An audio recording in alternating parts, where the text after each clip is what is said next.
পশ্চিমবঙ্গে তৃণমূলের সঙ্গে কংগ্রেসের জোটে যে তার তীব্র অনীহা রয়েছে তা গোপন করেন না কংগ্রেস নেত্রী দীপা দাশমুন্সি। 2024 সালের লোকসভা ভোটে কেন্দ্র থেকে বিজেপিকে সরাতে বাংলায় কংগ্রেস তৃণমূল জোট হলেও কোনোভাবেই আসন সমঝোতা নিয়ে আলোচনায় তৃণমূলকে আগ্রাসী হতে দেওয়া উচিত হবে না বলে মনে করেন রায়গঞ্জের প্রাক্তন সাংসদ তথা প্রাক্তন কেন্দ্রীয় মন্ত্রী। কংগ্রেস সূত্রের খবর, বুধবার দিল্লিতে এআইসিসির নেতৃত্বের সঙ্গে প্রদেশ কংগ্রেস নেতাদের বৈঠকে নিজের বক্তব্যে তা বুঝিয়ে দিয়েছেন দীপা।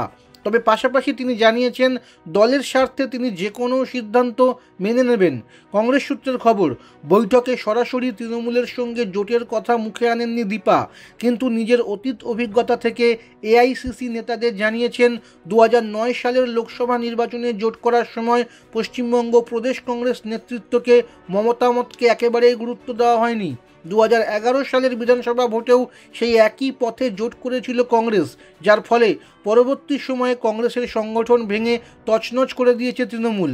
তাই এবার জোট গড়ার ক্ষেত্রে কোনো সিদ্ধান্ত নেওয়ার আগে বাংলার নেতাদের মতামতকে যেন গুরুত্ব দেয় এআইসিসি। তবে ওই কথা বলার সময় কোনো ব্যক্তি বিশেষের নাম করেননি দীপা।